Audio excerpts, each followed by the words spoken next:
teammates, as the 3 of them were level 1, 3, and 1 respectively, which obviously meant they didn't have very good towers. So I adopted a similar strategy to the previous game, but now using gold quick blocks for defense, of course along with plenty of scouts for my teammates, and then maxing my farms.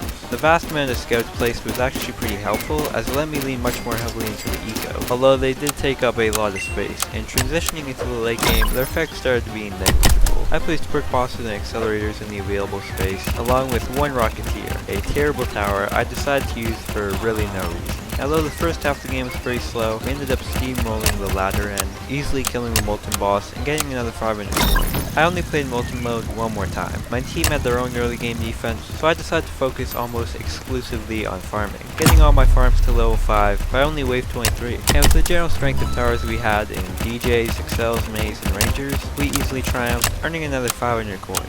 Since Molten was going so well, I wanted to step things up a bit with a Fallen Ranch with slightly increased rewards. So I got into a quad up game on Toyboard, with 1 high level teammate, 1 level 0 teammate, and 1 somewhere in between. Due to how much less money you get in Fallen, maxing farms wasn't really an option with low level teammates, so I only looked to get them to level 3. I also bounced out with gold quick bosses, and my teammates had some decently good towers in Golden Cowboy and Pyromancer. We cruised through the first 29 waves, but I knew that the tank on wave 30 would be a big test. At this point we now had a lot of accelerators, and I had bought a commander, using its Call of Arms ability as the zombie spawn. And although it did reach pretty far along the path, it still did die. So from there I continued to place accelerators, upgrading them 1 by 1, while my teammate went for blanket upgrades. And upon reaching wave 40, me and my teammates spammed Commander's ability, and even though the path was somewhat short, with 16 accelerators, we did manage to win, getting another 700 coins. The increased rewards from Fallen mode made it feel more worthwhile, so I got into another trio game on Portland. My team was pretty focused on farming, so I was tasked with defending early, using a simple gold crook, someone that brought military base, and because of how ridiculously long the Portland map is, the tower worked pretty well, as a lot of them could continuously spawn due to how long they took to reach the front of the map. And this became relevant as on wave 15 we used a ton of shadows, and we had to rely on those military bases to save us. And from there things went very well, as we easily killed the tank. I brought engineers, but I only ended up placing a few of them, due to how expensive they are compared to accelerator. And overall it was a pretty straightforward win, with the Fallen King not even getting to the halfway point of the map. So after getting that win, I ran back another Fallen game on Fizzle Trench, yet again with only 3 out of 4 flavors. I brought Golden Soldier, and one of my teammates had brought Regular Soldier, very good synergy, which got us past the normal boss and hiddens. But I knew the Fallens would be a problem, so I farmed as much as I could, and got a level 3 Golden Mini on wave 20, which combined with some other towers did succeed in killing the Fallens. From there I once again returned to farming, with placing a lot of level 3 Golden Minis, to hopefully kill the tank on wave 30. And with the help of Call of Arms, we actually did kill it. With that last major obstacle out of the way, things were going well, except for the fact that my team was skipping every wave. Things did start to get a bit tougher, but luckily they soon stopped once I placed enemies, military bases, and commanders. And even though a lot of space hadn't been taken by farms, luckily the DJ's range was big enough for me to fit all my accelerators in. And in wave 40, we did triumph. I was now within 1,000 coins of the goal, so I got into what I hoped would be my final Fallen game. It was a trio game, but with one player being level 0, it was more so a duo game, actively becoming someone a third lefter in wave 30. I brought Gladiator for early game defense this time, and after farming I got a DJ and started focusing on placing minigunners. And although it was very close, we did take out the tank. Golden Mini is very good, and with a solid eco setup, it seemed as though we were destined to at least make it to wave 40. But there was one huge problem. My teammate had a serious fixation on skipping every single wave, spawning even more zombies, but we were still struggling on the initial wave. It got to a point where he had skipped a wave, he had just skipped from another wave to get to. I tried asking him to stop, but he decided against it. And even on the best runs, skipping this late into the game is a very bad idea. And in this run, where the main DPS was only some Golden Minis, we had almost no chance, and we lost in wave 36. That last minute skip got us a few extra coins, awarding 523. So I just played a quick solo Fallen game and regained questionable level with Game Baller, where I actually somehow managed to reach the exact same way, and another 500 coins, which was finally enough to buy the golden crate. Alright, so I now have the coins I need, 50k, down the drain. The only 2 options I have are Cowboy and Pyromancer.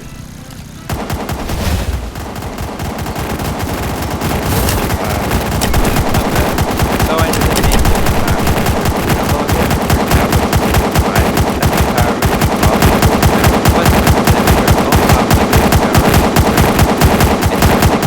on their own. Golden Pyromancer definitely has some major improvements over the regular variant, which I saw as I placed down wave 2. Mainly, it gains hit detection from level 0, along with an actual damage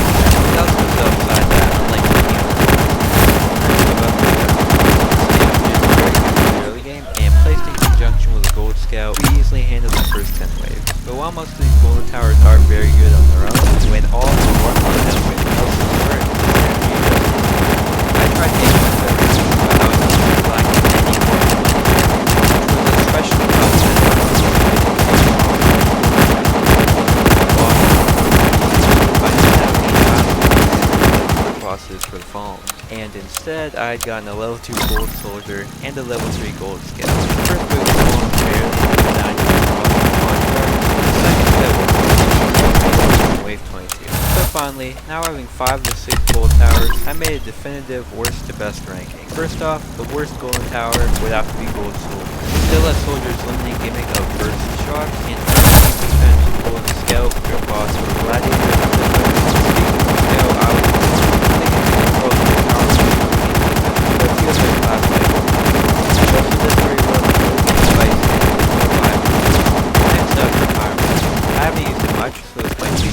But it is decently strong early, and its armor melting effect is very helpful. I would say the second best golden tower is Quick Boss. As I said, being very viable in the early game, while also being strong enough to actually contribute to the late game. The bodyguards are also a nice addition which can snowball in numbers each time. And then, the best golden tower, I would still say, is Golden Minigunner, having very high stats and a much better cost to DPS ratio than other high tier towers like Accelerator or Engineer. Its range is good even initially, and with no placement limit, it's easily spammable too. So yeah, that's how I got my second to last golden trade. This did take a while, so consider subscribing.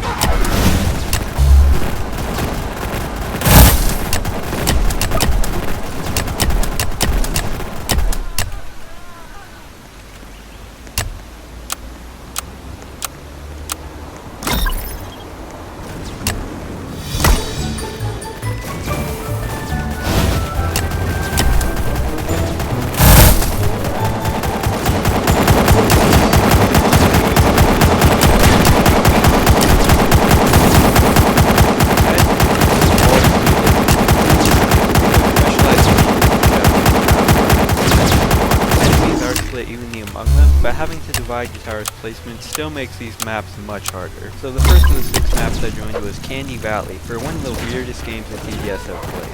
I started off with a gold boss on the left path, and my teammate played on the right. And for the next 10 waves, the amount of towers doubled, so with the rest of the team farming, we were starting to struggle. And tension started to escalate as Max in a place to pursue, which upset another teammate. Unfortunately, our team chemistry wasn't exactly great, but later in wave 19, a ranger was missed. But at the time I thought my placement was very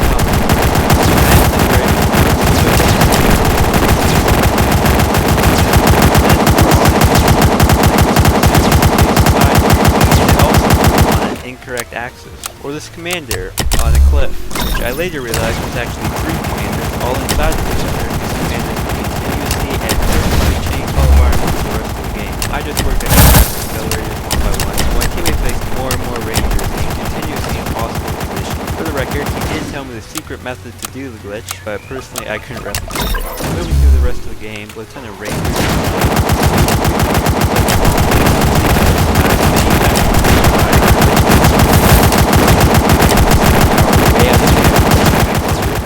stacking 5% on top of each other sideways, all the while still losing low armor. I then got into a Badlands game, the classic 2-lane map, and also one of the hardest, mainly because of the path structure. Both paths being pretty short, and their intersection being very close to each other. That adopted a similar strategy in the street, upgrading both the boss and the shadow boss side of the base. I got my farm to level 3, upgrade more quick bosses, placing themselves in the ranges. The tower doesn't really use pretty good wave 30 of Rad, and a common ender of run. And similar to the shadow boss, we got extremely close to our base, but we did barely.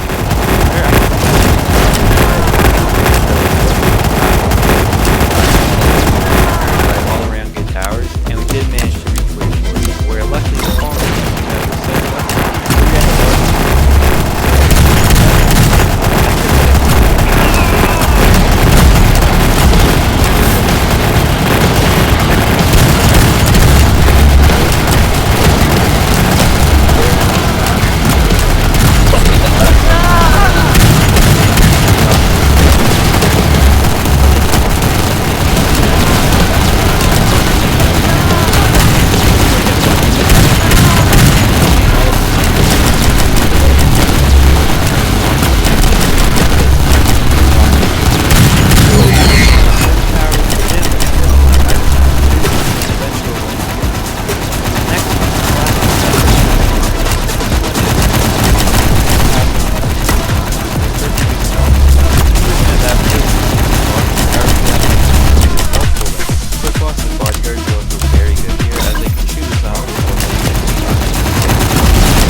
moved on to a solo beginner game on Infernal Abyss.